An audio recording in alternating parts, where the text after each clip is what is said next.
Good morning student. Class 11th maths 13.1 exercise आज हम solve करेंगे इस एक्सरसाइज का क्वेश्चन नंबर 17। क्वेश्चन नंबर 17 आपके पास गिवन है, इवैल्यूएट द गिवन लिमिट। मतलब एज यूजुअल जैसे हमने पिछले सम करे थे एज इट इज़ यहाँ पर भी हमारे पास ऑलरेडी एक फंक्शन गिवन है और हमें इस फंक्शन की क्या फाइंड करना है, वैल्यू फाइंड करना है, राइट। तो फंक्शन आपके पास गिवन है, limit x tends to 0 cos 2x minus 1 divided by cos x minus 1, right. अब आप सोच रहे होंगे कि पिछले सम में हमने बताया था आपको कि cos x में आप चाहो तो डायरेक्ट वैल्यू पुटअप कर सकते हो, क्योंकि cos 0 की वैल्यू कितनी होती है, 1 होती है, राइट। अगर हम डायरेक्ट वैल्यू पुटअप करें तब क्या होगा। सबसे पहले तो हमारे पास जो सम गिवन है, मतलब जो फंक्शन गिवन है, हम उसको एज यूजुअल लिख देते हैं, limit x tends to 0 cos 2x minus 1 divided by cos x minus 1। Clear, हमने रख दिया। अब हम क्या करेंगे, x की प्लेस पे डायरेक्ट वैल्यू पुटअप करेंगे, राइट। तो देखिए cos 2x मतलब क्या हो जाएगा, cos 2 into 0 minus 1, right. Upon में क्या हो जाएगा, cos x मतलब cos 0 माइनस 1। अब देखो 2 इंटू 0 करो तब भी वैल्यू कितनी होगी, 0, और cos 0 कितना होता है, 1, तो ये हो जाएगा 1, साथ में था minus 1, as it is cos 0 कितना हो जाएगा, 1, अगेन माइनस 1, तो 1 माइनस 1 कितना हो गया, 0, अपॉन में 0। तो ये क्या डिफाइन हो रही है, क्या लिमिट, नहीं, ये क्या हो गया, नॉट डिफाइंड फंक्शन हो गया। इट मीन्स कि आप डायरेक्ट कभी भी वैल्यू इस फंक्शन में 0 पुटअप नहीं कर सकते हैं। तब उस केस में हम क्या करेंगे कि अगर हम डायरेक्ट वैल्यू पुटअप नहीं कर सकते हैं तो यहाँ पर हम क्या करेंगे, एक हाफ एंगल फॉर्मूला अप्लाई करेंगे। अब आपके पास cos 2x के मैंने कितने फॉर्मूले बताए थे, जब चैप्टर नंबर हमने 3 करा था तो cos 2x के मेरे पास 4 फॉर्मूले हैं। उसमें से हम एक फॉर्मूला यहाँ पर यूज करेंगे, वो भी साइन के फॉर्म वाला, राइट। तो cos 2x का हमारे पास फॉर्मूला था, cos 2x का फॉर्मूला था 1 माइनस 2 साइन स्क्वायर x, ये फॉर्मूला था। अब यहाँ पे अगर 2x है तो यहाँ कितना आएगा, x आएगा, राइट। इसको बोलते हैं हाफ एंगल फॉर्मूला, या इसको देखते हुए अगर देखें तो डबल एंगल फॉर्मूले। क्लियर, तो cos 2x का आपके पास फॉर्मूला है 1 माइनस 2 साइन स्क्वायर x। तो एज इट इज देखिए, अब हम सम को सॉल्व कर रहे हैं, limit x tends to 0, function क्या गिवन है आपके पास, cos 2x minus 1 divided by cos x minus 1। ये फॉर्मूला हम यूज कर रहे हैं, मैंने आपको स्क्रीन पे बताया। cos 2x की प्लेस पे हम क्या रखेंगे, 1 minus 2 sine square x। Clear, तो देखिए हम यहाँ पे ये फॉर्मूला अप्लाई कर रहे हैं।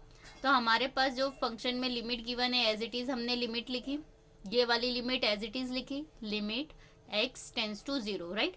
अब cos 2x की प्लेस पे मैं क्या रखूंगी, ये जो कि फॉर्मूला गिवन है 1 minus 2 sine square x। Clear, और ये वाला जो माइनस 1 है ये मैंने एज इट इज लिखा माइनस 1। क्लियर, मतलब न्यूमरेटर पार्ट में मैंने फॉर्मूला अप्लाई कर दिया। अब डिनोमिनेटर में क्या है, cos x है। अब आप देख रहे हैं कि जब यहाँ 2 है तो यहाँ कितना आया, 1x। तो इमेजिन करो कि जब यहाँ x होगा तो यहाँ कितना आएगा, x बाय 2। क्लियर, क्योंकि हाफ एंगल फॉर्मूला है, यहाँ पे जितना एंगल होगा उसका आधा एंगल कहाँ होगा, यहाँ होगा। क्लियर, तो cos x की प्लेस पे मैंने लिखा 1 minus 2 sine square x by 2, और ये वाला minus 1 as it is. I hope आपको समझ में आ गया होगा कि हाफ एंगल फॉर्मूले न्यूमरेटर और डिनोमिनेटर में मैंने कैसे अप्लाई करे। क्लियर, अब आप देखें कि ये +1 और ये -1 आपस में क्या हो गए, कैंसिल हो गए, राइट। अगेन डिनोमिनेटर में भी आप देखेंगे कि ये +1 और ये -1 है, आपस में क्या हो गए, कैंसिल। तो आपके पास यहाँ क्या बचा, 2 sine square x and again divided by -2 sine square x by 2। तो ये -2 से -2 आपस में क्या हो गए, कैंसिल हो गया, राइट। तो आपके पास फाइनली फंक्शन कितना बच रहा है, sine square x divided by sine square x by 2, इतना बचेगा फंक्शन। तो देखिए यहाँ पे लिखा हुआ है limit x tends to 0। Numerator part है आपका साइन स्क्वायर एक्स और डिनोमिनेटर है आपका साइन स्क्वायर एक्स बाय 2।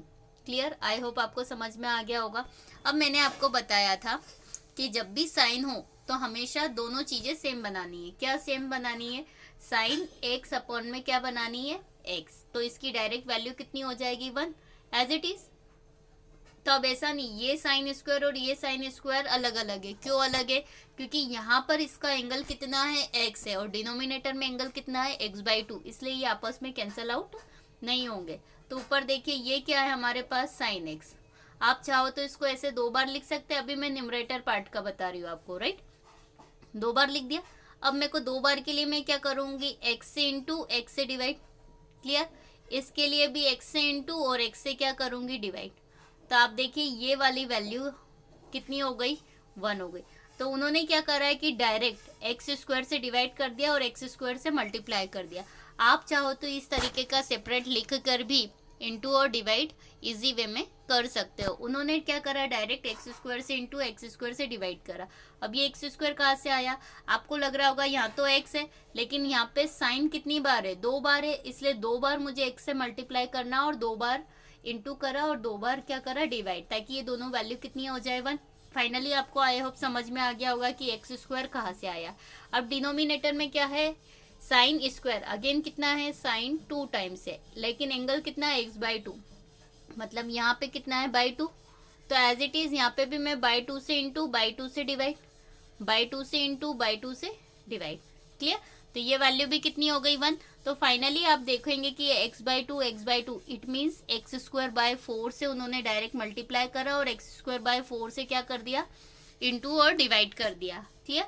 मतलब आप चाहो तो अगर आपको समझ में नहीं आए कि ये डायरेक्ट कैसे आया, तो आप साइन को 2 टाइम्स लिख के इंटू और डिवाइड कर सकते हैं।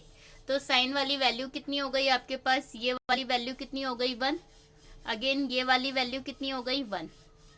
तो आप देखेंगे कि यहाँ पे देखिए क्या बच रहा है? न्यूमरेटर में एक्स स्क्वायर और डिनोमिनेटर में बचा एक्स स्क्वायर बाय 4, राइट? अब आप देखेंगे कि ये एक्स स्क्वायर से एक्स स्क्वायर क्या हो जाएगा? Cancel, right? तो वैल्यू कितनी आ जाएगी? 4। अब इन्होंने क्या करा है कि प्रॉपर वे में इसको अरेंज करा है, फिर इसको इस फॉर्म में लिखा है और इसकी प्लेस पे क्या लिखा है? 1। आप चाहो तो डायरेक्ट भी लिख सकते हो। क्लियर?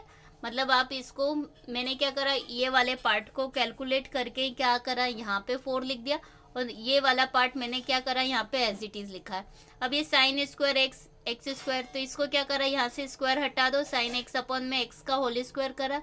यहाँ पे भी साइन स्क्वायर हटा दो ये टर्म, तो ये होल स्क्वायर, और इसकी प्लेस पे क्या करा? 1 रख दिया, राइट?